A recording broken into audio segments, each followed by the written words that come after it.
ये कार किसकी और इसमें इस कार में बैठकर कहाँ गया, ये तो आपको व्लॉग देख के पता लग ही जाएगा। आज मैं जब स्कूल जाने के लिए घर से निकलता हूँ तो थोड़ा सा आगे जाके मेरा पेट्रोल खत्म हो जाता है, तो मैं पैदल घसीट कर बाइक में पेट्रोल डलवा लेता हूँ। गरीब।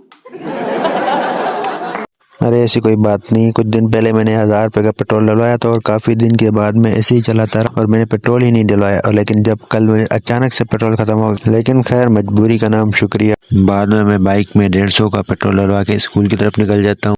बरसातों को रुके हुए अब काफी टाइम हो चुका और सैलाब का पानी भी ज्यादातर सूख चुका है। अच्छा।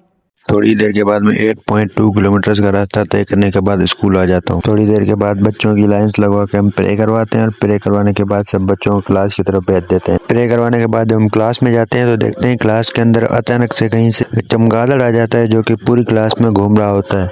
चमगादड़ काफी देर तक ऐसे ही क्लास में उड़ रहा होता है, थोड़ी देर के बाद ऊपर बैठ जाता है। जब वो एक साइड में बैठ जाता है तो हम भी बेफिक्र होकर अपने स्कूल का काम करना शुरू कर देते हैं। थोड़ी देर के बाद ब्रेक हो जाती है और ब्रेक होने के बाद मैं स्कूल वालों से इजाजत लेके मीरवा आ जाता हूँ, क्योंकि मुझे थोड़ा सा काम होता है। वो काम क्या होता है वो आपको थोड़ी देर में पता चल जाए। थोड़ी देर के बाद मैं मीरवा निकल आता हूँ और ये है अल अब्बास शुगर मिल का गेट। में यहाँ पे खड़ा होकर अजान का वेट कर रहा था क्योंकि वो स्कूल नहीं आया। थोड़ी देर के बाद अजान भी आ जाता है और अजान कहता है कि मेरी तबीयत ठीक नहीं है, बाइक यहाँ खड़ी करो, हम गाड़ी में चलते हैं। गर्मी भी बहुत होती है और बाइक से अच्छा है कि बंदा एसी में कार में चला जाए। तो मैं भी उसे बोलता हूँ कि नहीं की और पूछ। थोड़ी देर के बाद हम गाड़ी में बैठकर मीरवा की तरफ निकल जाते हैं। तो अब आप सोच रहे होंगे कि मीरवा में आए ही क्यों, तो मैं मीरवा आया था बच्चों की कॉपीज लेने और एटीएम से पैसे निकलवाने। मीरवा पहुंचकर मैं सबसे पहले कॉपीज लेने की शॉप पर चला जाता हूँ। वहाँ पे कॉपीज लेके मैं एटीएम की तरफ चला जाता हूँ। थोड़ी देर के बाद मैं एटीएम के अंदर आ जाता हूँ और मैं जिस भी एटीएम में जाता हूँ वहाँ पे ना एसी चल रही होती है ना पंखा चल रहा होता है।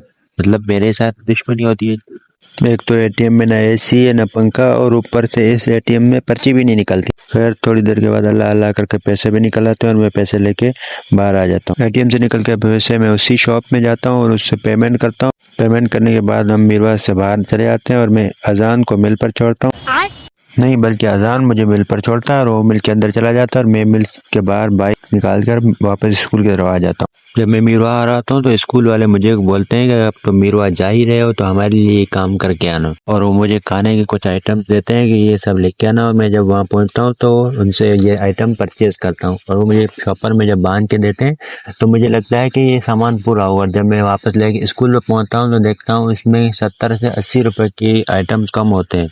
लेकिन खैर अब दूसरी बार जाऊंगा तो उसे अच्छी तरह ही जलील करूंगा। थोड़ी देर के बाद स्कूल से छुट्टी हो जाती है और मैं स्कूल से घर की तरफ रवाना हो जाता हूँ। अगर आपको व्लॉग पसंद आया तो लाइक करें, शेयर करें, सब्सक्राइब करें। मिलते हैं अगले व्लॉग में, तब तक के लिए अल्लाह हाफिज़।